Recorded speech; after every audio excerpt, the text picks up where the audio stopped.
I spent 50 years believing a lie that shattered my heart every single day. I cried myself to sleep, prayed for a man I thought was gone forever, and raised our child alone, thinking he was dead.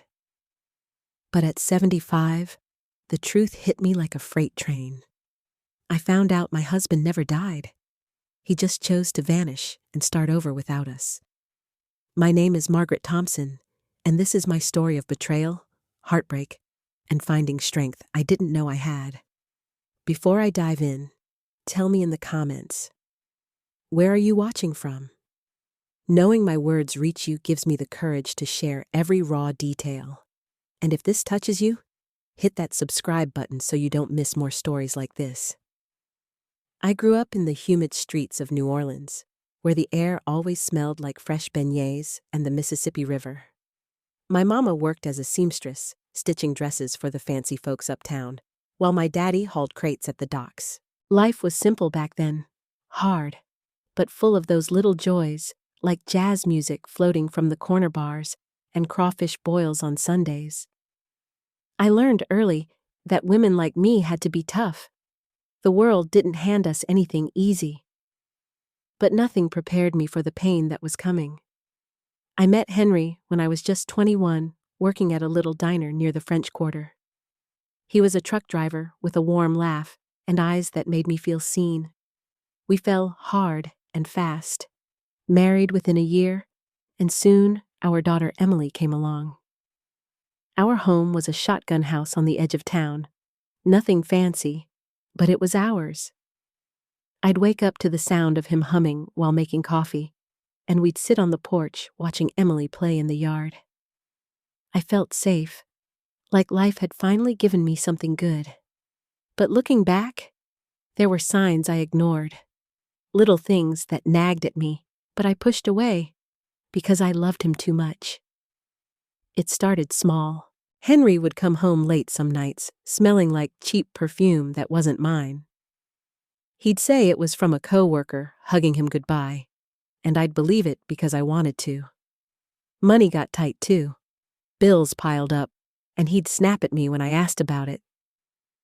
"Just trust me, Maggie," he'd say, pulling me close. I did trust him, maybe too much. Emily was only 2 when things got worse. One evening, he kissed my forehead and said he had to run an errand for work. Something about picking up a late payment from a delivery.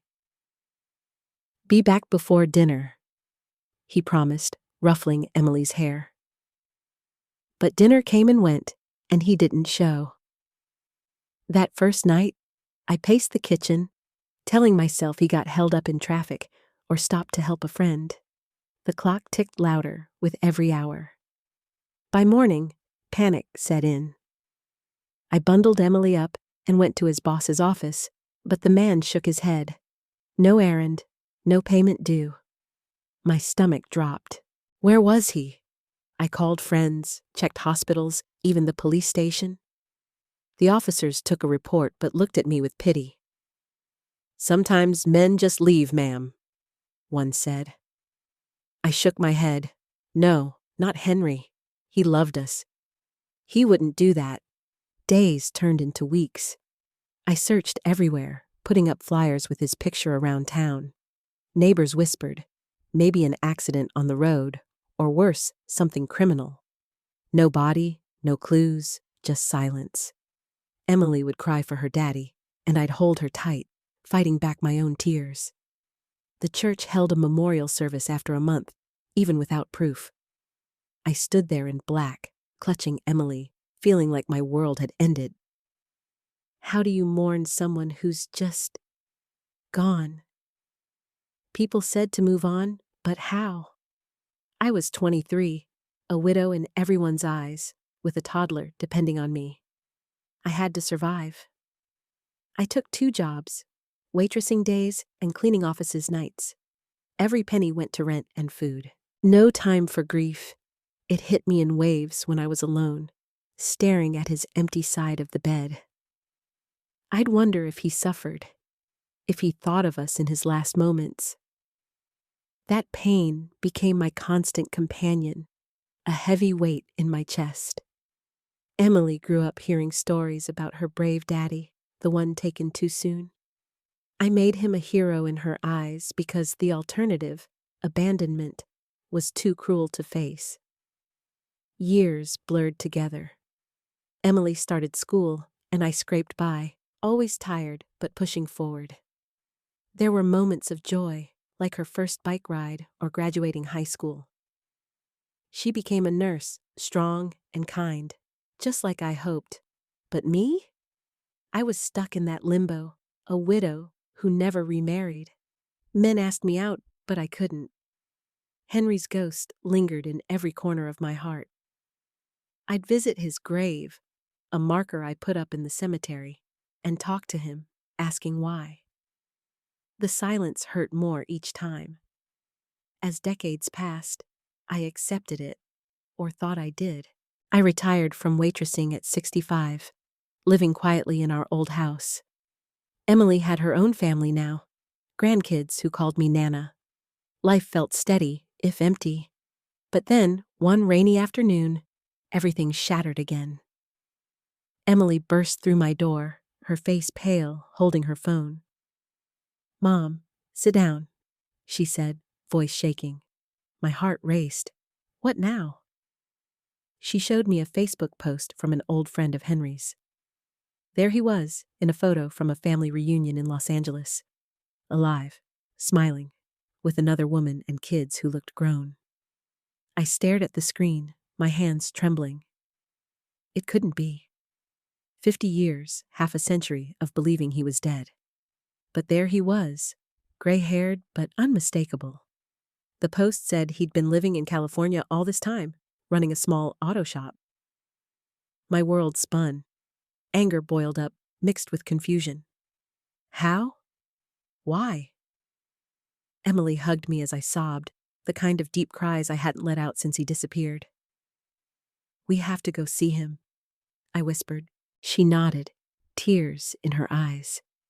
For the first time, I wasn't just surviving. I was ready to confront the lie that stole my life. We booked flights that night. My mind raced during the trip. What would I say? Would he beg forgiveness? Or deny it all? Landing in LA felt surreal. The palm trees and traffic were a far cry from New Orleans bayous. Emily rented a car, and we drove to the address we'd found online. My palms sweated as we pulled up to a modest bungalow with a neatly trimmed lawn.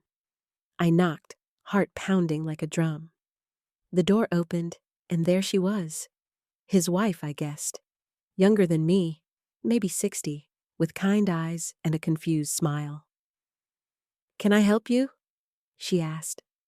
Before I could speak, Henry appeared behind her. His face went white as a sheet. "Maggie?" he whispered, like he'd seen a ghost.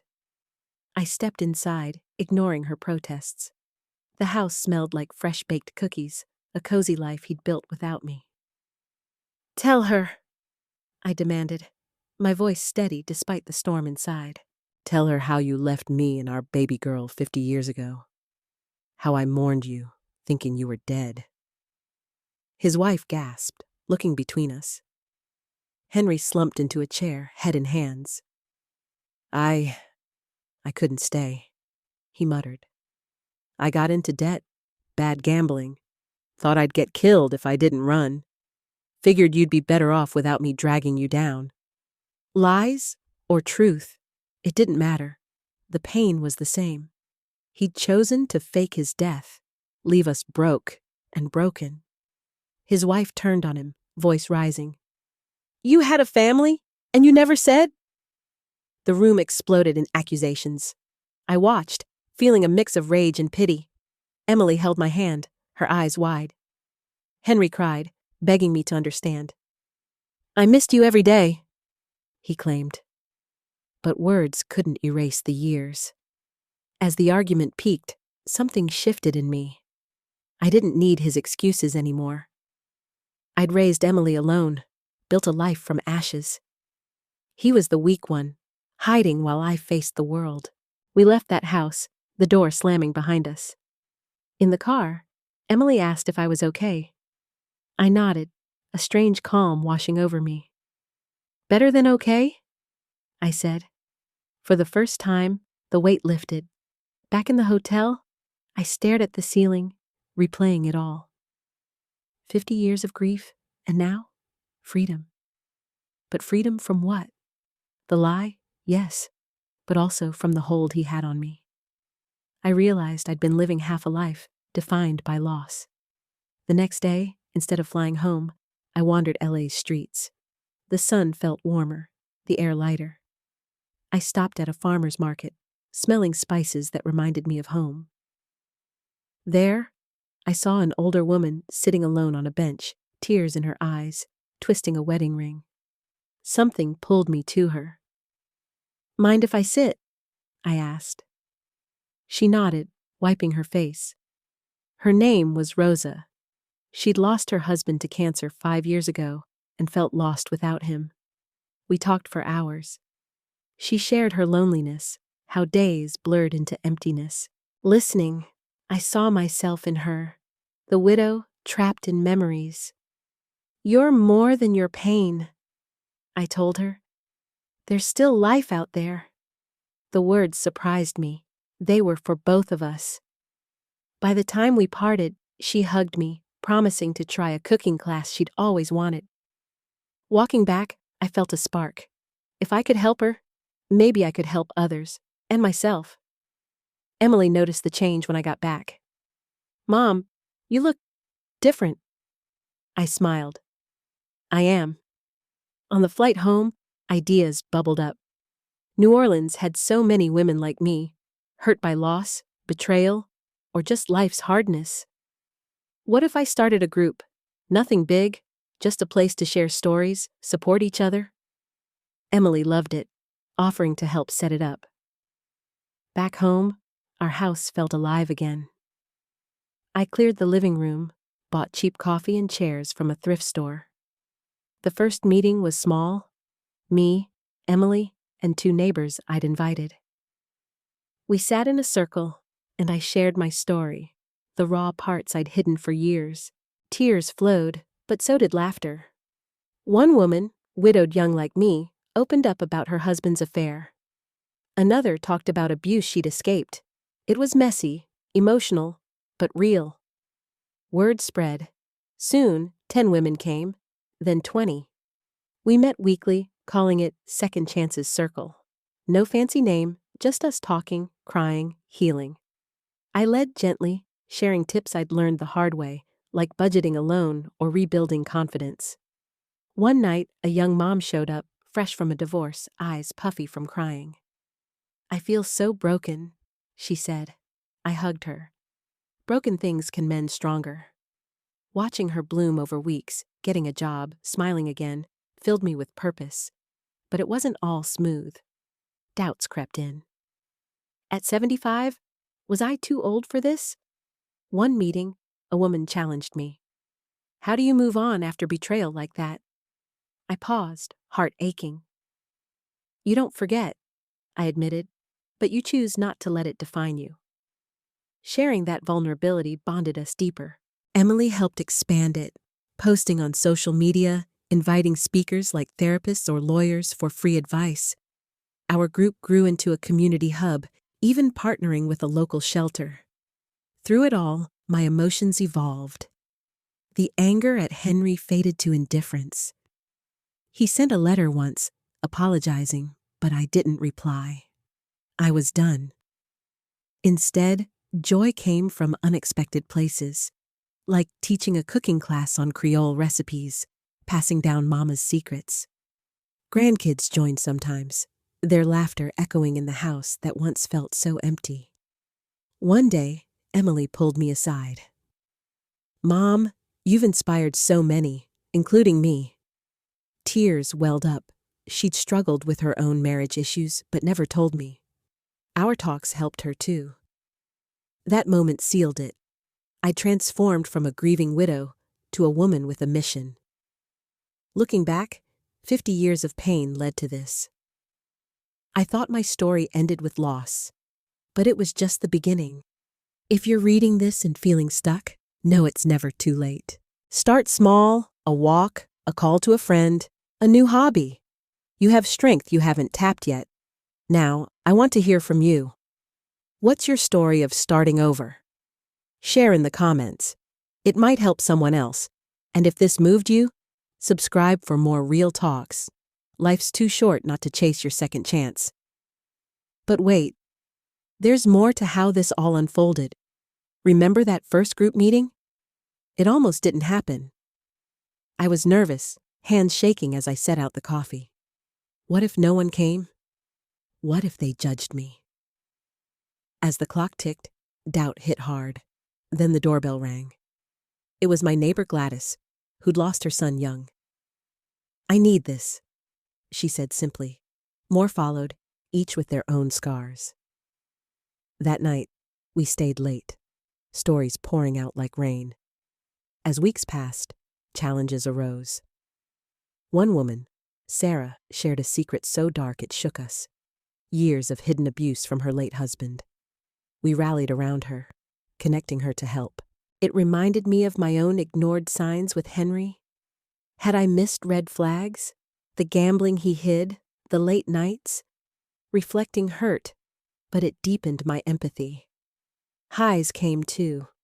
We organized a potluck where everyone brought a dish from their heritage. Laughter filled the room as we tasted Jamaican jerk chicken next to my gumbo. Bonds formed. Friendships that pulled us from isolation. I even dated once, a kind widower from church. It didn't last, but it showed me my heart could open again. The biggest test came when Henry showed up unannounced. Emily had given him my address in a weak moment. He stood on my porch, hat in hand, looking frail. "Maggie, I need to explain," he begged. My pulse raced, old anger surging. But I let him in, for closure. He spilled it all, the debts from bad bets, fearing for our safety if collectors came. "I thought disappearing was kinder," he said. I laughed bitterly. "Kinder? You left me to rot." He cried, but I felt nothing. "Go home to your family," I told him. As he left, I closed the door on that chapter forever. That confrontation fueled me. Our group expanded to online sessions during the pandemic, reaching women across states. I shared my story in a local podcast, and messages flooded in. "You gave me hope." One even said she left an abusive relationship because of it. Now, at 78, I wake with energy. Mornings mean coffee and planning, maybe a workshop on self-care, or a trip to the market with group members. Emily's proud, calling me a force. Grandkids tease I'm famous in our little world. If life's knocked you down, get up. Your story isn't over. Mine wasn't at 23 or 75. What's holding you back? Comment below, let's inspire each other, and subscribe. We've got more to share. Yet, even with the highs, shadows linger. Nights when memories creep in, I wonder, what if? What if Henry stayed? But those thoughts pass quicker now. I've built something real, a legacy of resilience. Last month, we celebrated our group's 5th anniversary. Women shared transformations, jobs landed, degrees earned, hearts mended. As I listened, tears came, not sad, but grateful. I'd turned pain into purpose. So, dear reader, if you're hurting, hold on. Your reawakening awaits. Tell me, what's one step you'll take today? Share, subscribe, and let's keep the conversation going.